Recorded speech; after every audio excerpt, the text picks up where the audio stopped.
Hello friends, hello दोस्त। तो आज के वीडियो में हम लोग सीखने वाले हैं वर्गमूल। इसको इंग्लिश में हम लोग स्क्वायर रूट बोलते हैं, कैसे निकालना है।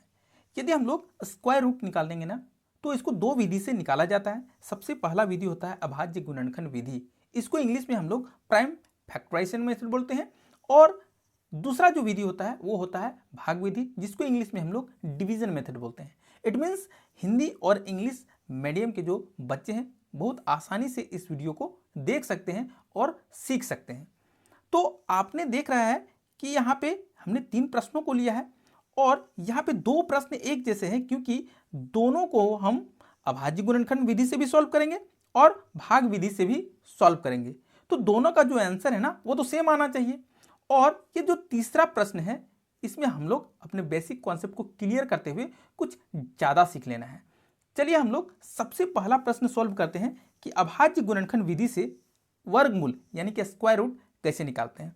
यानी कि हमको सीधा सीधा इसका एलसीएम लगाना होता है और हमको अभाज्य संख्या से इसका एलसीएम लगाना होता है। ठीक है ना दोस्त। तो अभाज्य संख्या जो होती है ना वो क्या होती है, वो होती है 2, ठीक है, फिर होगी 3, फिर होगी 5, फिर होगा 7। यानी कि ये सब अभाज्य संख्या हो जो किसी का टेबल में नहीं आता है। सिंपल। तो हम यहाँ पे 225 को जब एलसीएम लगाएंगे तो सबसे पहले हमको इसको 3 से लगाना होगा, क्योंकि विभाज्य का भी नियम होता है। तो यहाँ पे सबसे पहले यहाँ पे 3 से लगाएंगे और ये 3 से पूरा पूरा कट जाएगा। कितना बार में कटेगा बच्चों? तो यहाँ पे 3 सती हो जाएगा, डायरेक्ट डिवाइड हम कर देते हैं 21 और यहाँ पे 15 बच जाएगा, तो 3 बचे हो जाएगा 15। क्लियर है।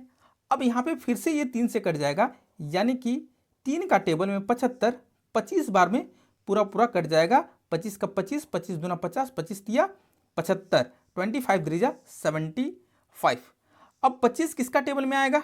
तो वैसा अभाज्य संख्या 5 से लगेगा और यहाँ पे 5 का टेबल में 5 बार में पूरा पूरा कट जाएगा बच्चों। क्लियर है। अब ये पूरा पूरा क्या हो गया? सॉल्व हो गया है। अब हम स्क्वायर रूट, नेक्स्ट स्टेप हम लोग बढ़ेंगे कि वर्गमूल इसका क्या होगा। तब सबसे पहले जो संख्या है गुणनखंड का वो लिख लेंगे, यानी कि यहाँ पे 225 के बराबर आया यहाँ पे 3 गुना 3 गुना 5 गुना 5। ठीक है। और जो पेयर, जो जोड़ा संख्या है, 2 के बदले हमको बच्चों यहाँ पे 1 बार लिखना है और ये 2 के बदले फिर से हमको ये बीच में गुना का साइन देंगे और फिर इसको हमको 1 टाइम लिखना है, यानी कि 5 लिखना है। ठीक है, ये नियम होता है। ठीक है। इसके बाद इन दोनों संख्याओं को गुना कर देंगे, यानी कि 3 पचे हो जाएगा 15। तो इट मीन्स दैट कि जो अंडर रूट, ठीक है, यहाँ पे आपको दिखाई नहीं दे रहा होगा, हाँ, इट मीन्स, चलिए यहाँ पे लिखते हैं अंडर रूट 225 का जो आंसर आएगा, ठीक है, वो इसका 15 आएगा। इस तरह से हमने अभाज्य गुणनखंड के विधि को बहुत आसानी से सीख लिया है। चलिए हम लोग नेक्स्ट वन का क्वेश्चन करते हैं डिवीजन मेथड से, यानी कि भाग विधि से। क्या उसका भी आंसर 15 ही होना चाहिए? बिल्कुल। तो सबसे पहला नियम हम लोग वर्गमूल निकालने का यही होता है भाग विधि से, कि इसको हमको जिस साइड से हम लोग जोड़ घटाना करते हैं, गुना करते हैं, उसी साइड से पेयरिंग करेंगे, यानी कि जोड़ा संख्या के ऊपर हम लोग एक लाइन खींचना है। यानी कि यहाँ जोड़ा संख्या क्या हो जाएगा? 25। तो इसके ऊपर इस तरह से हमको जोड़ा बनाना है। ठीक है। और 2 इकल्ले है तो इसका जोड़ा नहीं करना है। ठीक है।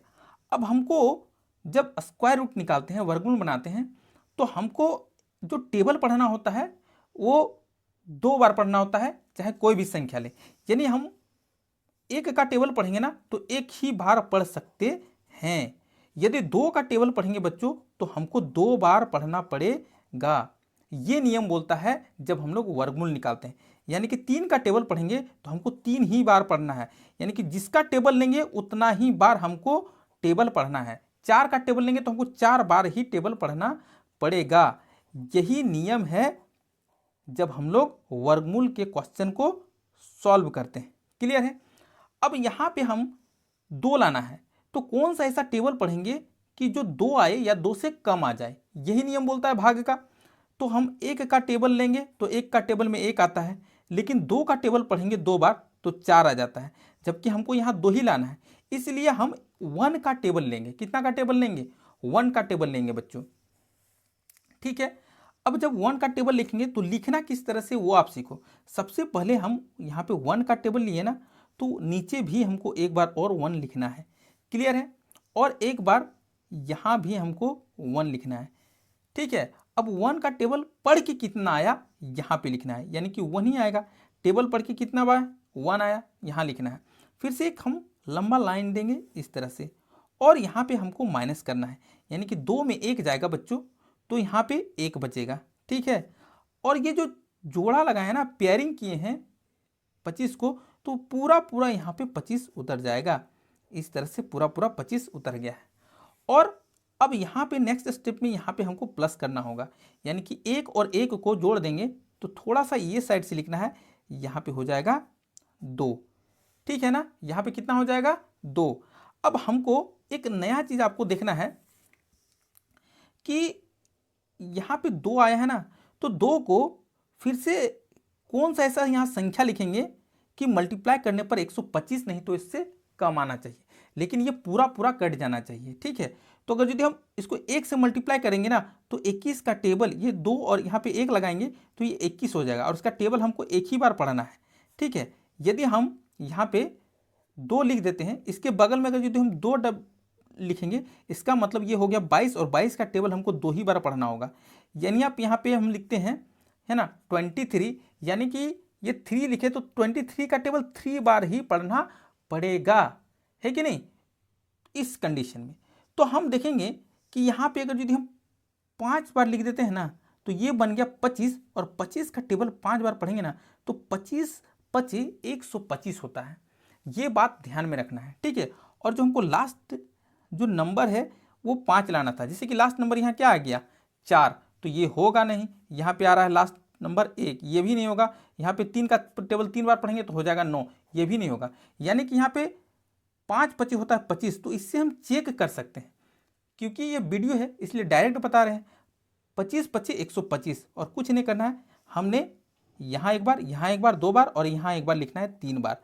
ठीक है, इट मीन्स फिर से हमको 125 लिख देना है, और जैसे ही यहाँ पूरा पूरा कट के 0 आएगा तो समझ लो कि ये पूरा क्वेश्चन क्या हो गया है, सॉल्व हो गया है। और यहाँ पे √225 का जो आंसर आएगा वो बच्चों 15 आंसर आएगा।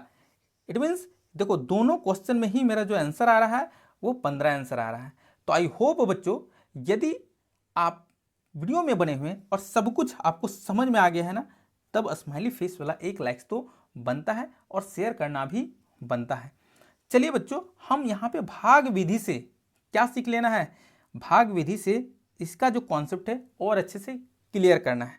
ठीक है ना बच्चों, तब हम यहाँ पे सबसे पहले पेयरिंग करना होता है, यानी कि जोड़ा बनाना होता है, और जोड़ा जो बनाया जाता है वो 2 संख्याओं का बनाया जाता है, 2 अंकों का बनाया जाता है। तो यहाँ से 2 अंक और यहाँ से 2 अंक।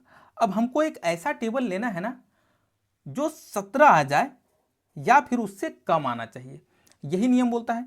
हम यहाँ पे 3 का टेबल लेंगे तो 3 का टेबल 3 बार पढ़ेंगे तो होता है 9। फिर लेंगे 4 का टेबल, तो 4 का टेबल 4 बार पढ़ेंगे तो हो जाता है 16। और 5 का टेबल 5 बार लेंगे तो यहाँ हो जाता है 25, यानी कि जो टेबल लेंगे उतना ही बार पढ़ा पढ़ना है।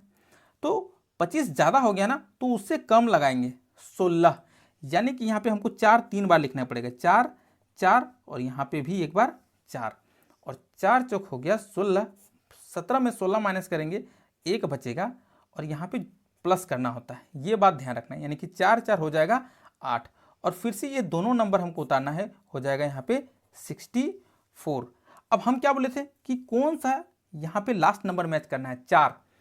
तो 2 को 2 बार मल्टीप्लाई करेंगे ना बच्चों, 2 को 2 बार मल्टीप्लाई करेंगे तो 4 आ रहा है, यानी कि यहाँ पे हम 2 लिख के चेकआउट कर सकते हैं। ठीक है, चलिए हम लोग यहाँ पे एक बार लेते हैं।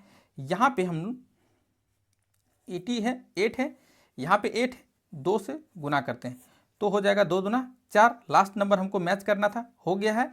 आगे देखते हैं, 8 दूना 16, तो बिल्कुल 164 आ गया है। इट मीन्स मेरा प्रॉब्लम पूरे तरीके से सॉल्व हो गया है। और यहाँ पे भी 2 लिखेंगे, यहाँ पे भी 2 लिखेंगे, और यहाँ पे भी 2 लिखना है, और यहाँ पे 164 आया है, 164 आया है, माइनस करेंगे 0 और जैसे ही शून्य आ जाएगा समझ लो प्रॉब्लम सॉल्व। इट मीन्स जो मेरा अंडर रूट, ठीक है, 1764 का जो आंसर आएगा वो 42 इसका आंसर निकल कर आएगा बच्चों। तो आई होप आपको सारा कुछ समझ में आ गया होगा इन वन वीडियो में। फिर मिलते हैं बच्चों एक नेक्स्ट वीडियो में, तब तक के लिए स्माइली फेस के साथ बाय बाय। अपने फ्रेंड्स को जरूर शेयर करें बिकॉज वो भी मैथ में कहीं पीछे ना छूट जाए, और यदि वो इंटरेस्टेड हो तभी।